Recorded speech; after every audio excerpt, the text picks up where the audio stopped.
kayu yang diambil oleh masyarakat itu adalah kayu yang berasal dari koridor HPH yang dulu HPH-nya aktif, sekarang tidak aktif lagi. Seperti di Gunung Lawang itu ada HPH PT Luaja, PT Prima Sawit. Mereka muat kayu di Ketapang, kemudian mereka mengutus salah seorang koordinator untuk melakukan lobby terhadap pejabat yang berkompeten, ya, khususnya itu adalah pihak kepolisian, membawa uang pelicin, katakanlah itu uang tabur bunga, minimal itu 65 juta per kapal, ya bisa sampai 120-an, bahkan mungkin lebih dari itu. Ya masuknya satu pintu dari Pelabuhan Sukabangun, kemudian juga keluarnya dari Pelabuhan Sukabangun. Anggota kepolisian melobi pihak pelayaran supaya kapal itu masuk, administrasi di pelabuhan itu mereka yang tangani, kemudian setiap kapal yang keluar itu mereka juga mendapatkan upeti.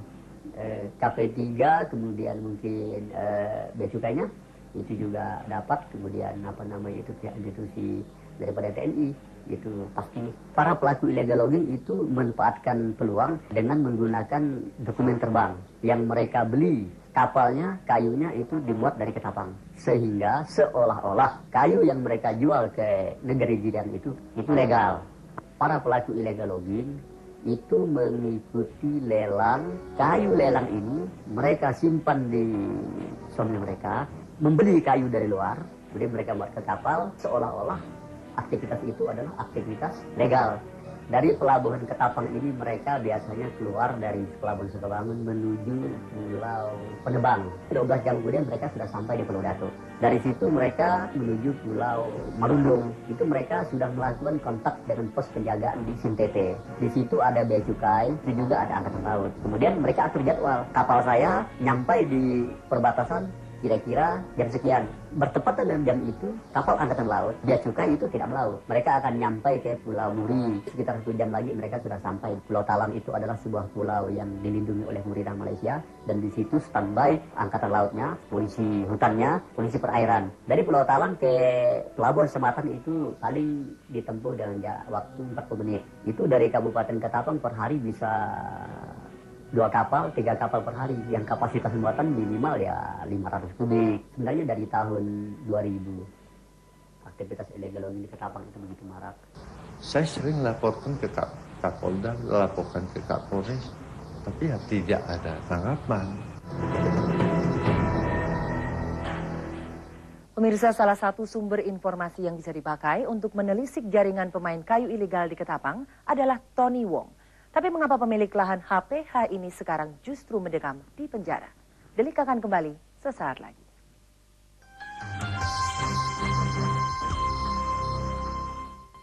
Pemirsa, sekitar 3 tahun belakangan, Tony Wong gencar berteriak soal jaringan pembalak liar hutan di Ketapang. Ketika merembet ke areal HPH-nya, Tony kemudian juga menyeret grup Alas Kusuma sebagai bagian pusaran pemain kayu ilegal dan apa yang sebenarnya terjadi. Berikut penelusuran tim Delik.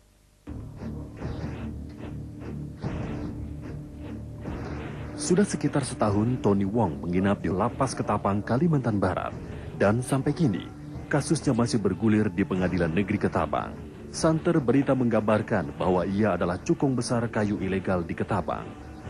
Tapi anehnya, kasus yang melilitnya sekarang justru hanya persoalan tunggakan pembayaran provisi sumber daya hutan dan dana reboisasi atau yang dikenal dengan PSDH-DR.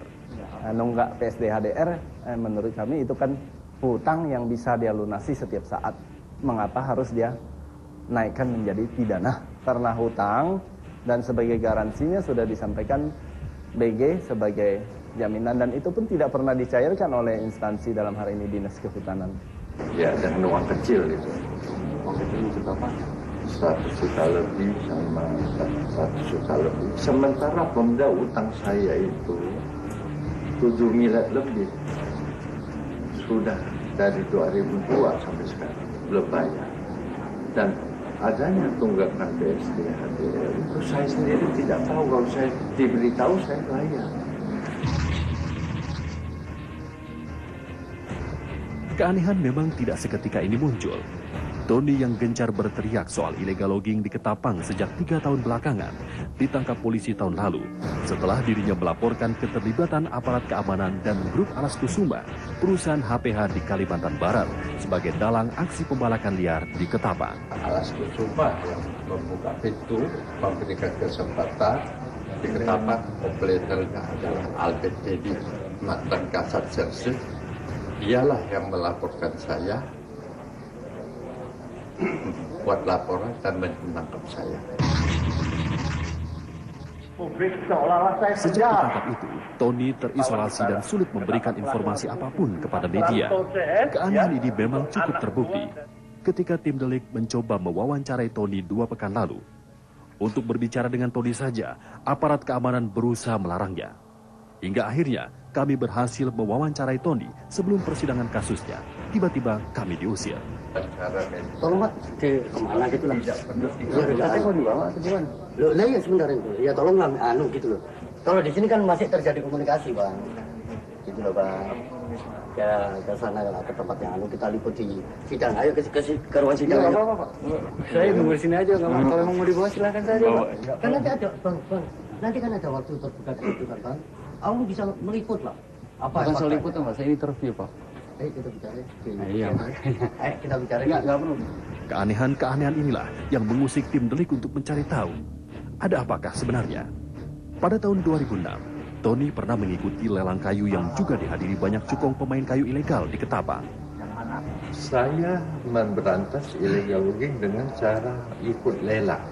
Karena selama ini lelang itu dijadikan tameng, kemudian yang dilelang 1.000, yang keluar 10.000. Sejak itulah Tony punya banyak musuh.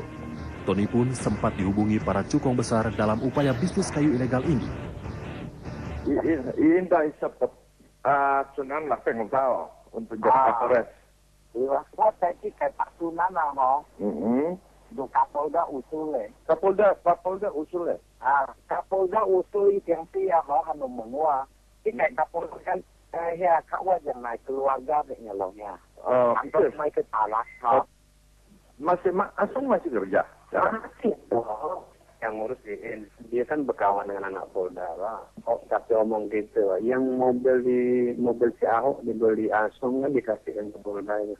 Sampaikan sama Ango, dia selama lakukan illegal logging ini sudah bertahun-tahun dari zaman Pak Nyoman, Pak Andam, dia bilang, satu bulan puluhan ribu kubik. Pernah nggak saya ganggu? Ya, tidak pernah. Kalau menurut lo, yang back Ango di belakang ini sekarang siapa? Ango yang mengebek dia ya. Memang ya udah dekat Kak Wakapolda ya.